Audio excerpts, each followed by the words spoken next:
Hey guys, good morning. It's Saturday and today we have to workshop about the light meter. But we have more. But for that, you have to join me in today's episode of Behind the Closed Doors. And I think we finally have summer.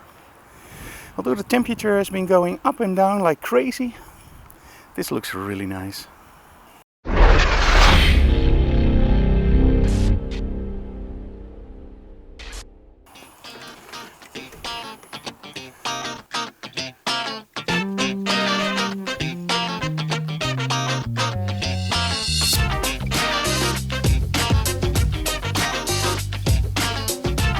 Okay, first up is a test with the Dell and my computer over there. I'm going to explain to you what we have to do.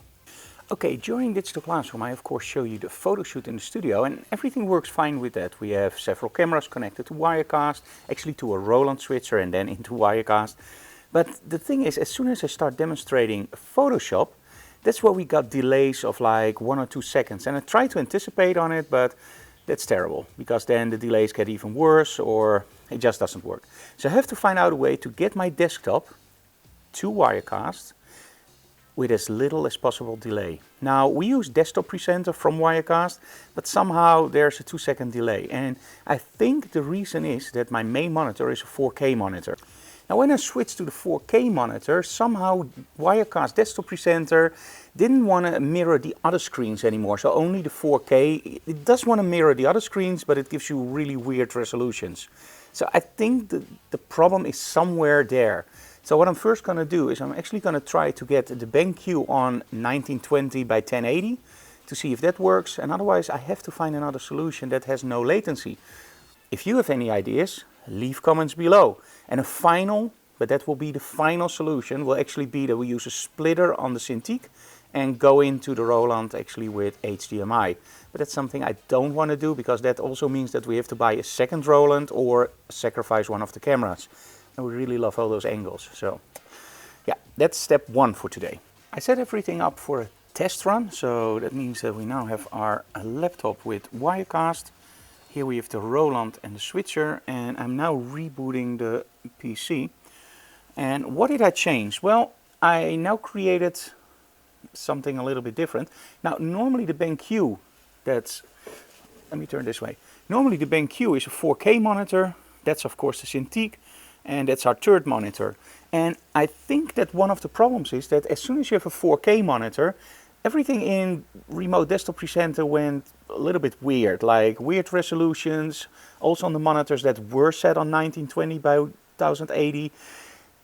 It just didn't work right. And now because I actually made the Cintiq my main monitor and the 4K monitor I put on 1920 by 1080, it now seems that it works. So the only thing I now have to check if there's no latency between what I'm doing there and what I'm seeing on Wirecast. So let's see if that works.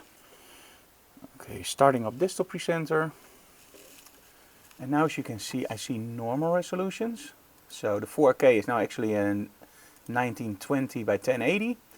And the other one is still 2560 by 1440. So that's correct. So I now see all the correct resolutions.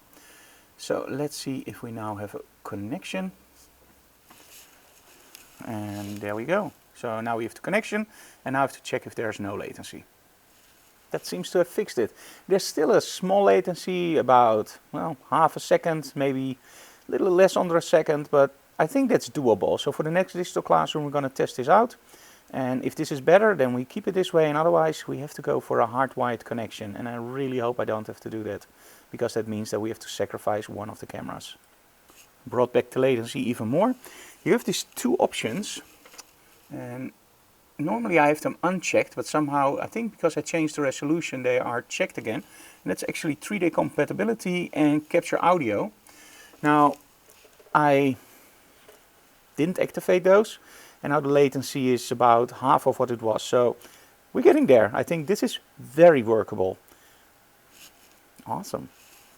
And brought the latency back even more because I also dove into Wirecast settings. And also here we have 2 settings called Enable Audio and Monitor. Now I also disconnected those 2, and now we are back to an almost instant desktop. So problem solved. Now if you have a problem with Wirecast, don't ask me. Okay, I'm about to give up on the whole desktop mirroring because sometimes it works, sometimes it doesn't. And we had this problem before and I don't know how I solved it, but with the new update from Wirecast, it just seems to be totally bad. So we're gonna order a splitter and we're just gonna do a hardware wired because then I know for sure that it works. And well, we're gonna do a live stream anyway to test audio, and we actually changed one of the cameras for this webcam, and that would actually mean that I can hardwire the Cintiq for the very simple reason I won't lose a camera because that camera is replaced by a webcam. So let's hope that works. So we're going to do a live stream, and this is the first time we're going to do a 1080p live stream on Facebook and YouTube. So I thought, well, why not? Just try it. So I'm going to go live in a minute. Done with the live broadcast, and I think everything went well. We now have to wait until everything is uploaded to make sure that there's no delay in the audio, because sometimes YouTube gives it a really nasty delay. So during the live broadcast everything is great, and then the recording has a big delay. And I solved my latency problem, and it's something completely different than what I thought. As soon as I run Photoshop in full screen mode, everything works fine. As soon as I see my taskbar again, everything goes wrong. If I start up a filter and I run the filter in full screen, works like a charm. As soon as the filter is run in windowed mode, doesn't work. So this is weird. If you know a solution, leave comments below. And now it's actually time, because Enwick joined me, for lunch. And what are we having? We're having a salad.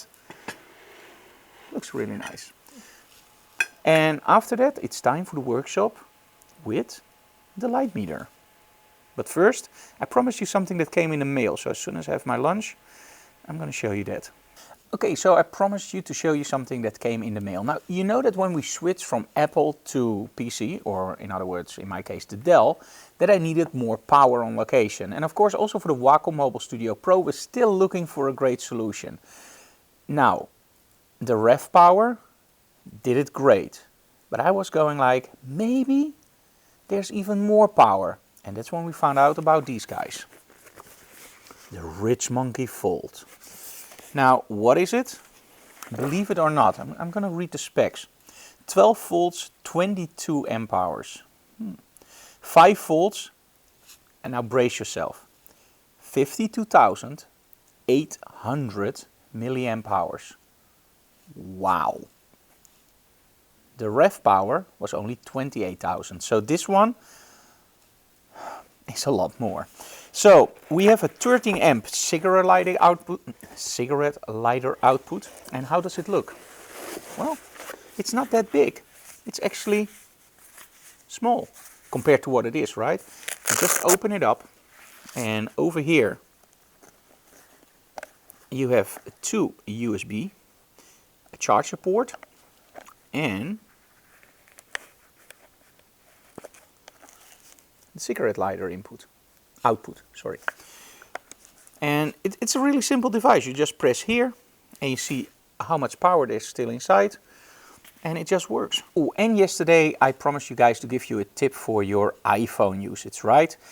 This one you're gonna love. Now, this is an iPhone. This is the 7 Plus. And of course you need a case on your iPhone because they're slippery and you don't want them to drop. Now, this is an Otterbox, and I don't know if they're also available in Europe, but we picked them up in the States. And the cool thing about it is, you see this part in the back? Now you can take this off. And now what you can do is you can clip on accessories. So they have a lot of accessories. It's a kind of universal system, so other manufacturers can also make stuff for it. And we actually also picked up this battery pack. So you just slide it in, it clicks, and it's really stable. So now I can charge my battery from the, let's say 20% all the way up to 80% on a 7 Plus. So it's pretty impressive. Now you also see something else here. And this is not standard. So this is the tip I wanted to give you if you're into biking. Now, if you bike and you use, for example, Strava or Runkeeper or any other software, you can use your iPhone, of course, for your route, for your GPS, and of course to keep your heart rate and everything else in your sports software.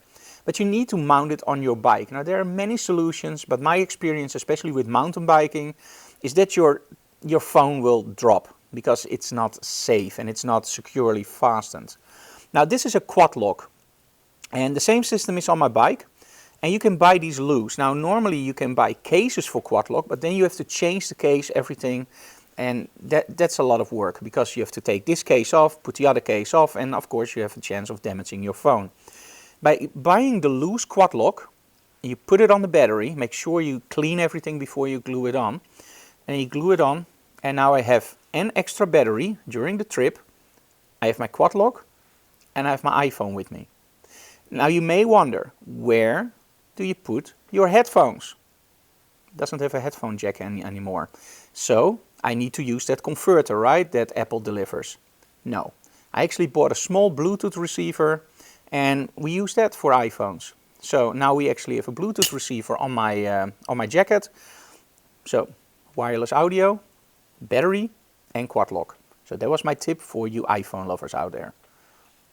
And of course, if you like to bike. In between, I recorded a quick tip for Digital Classroom about mics that disconnect on Bluetooth. So check it out in our Digital Classroom playlist.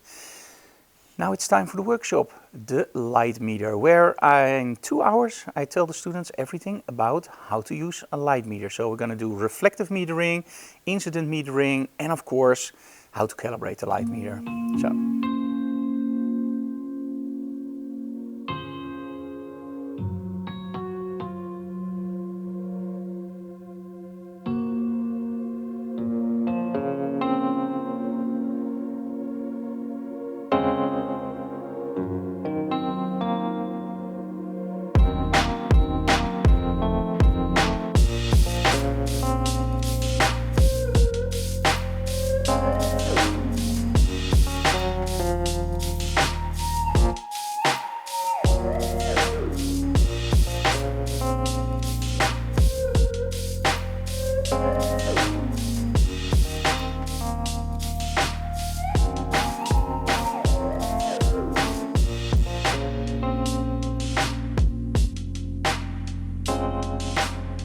So after every workshop, the student actually gets a certificate, and they always do something different. Like if we are at Aviodrome, they make a different one.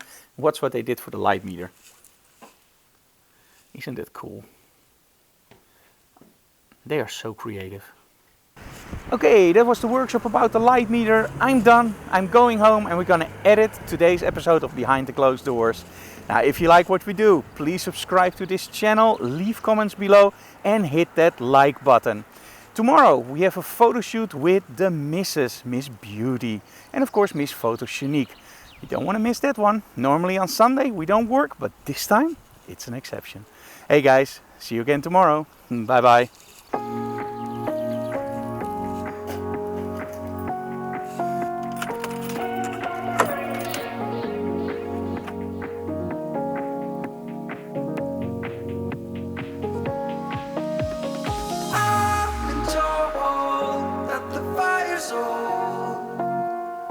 By the way, for now I'm back on Premiere for editing for the very simple reason, and you saw that probably in previous episodes of Behind the Closed Doors, I get a lot of media offline with Resolve. So let's hope that in the next beta that problem is solved.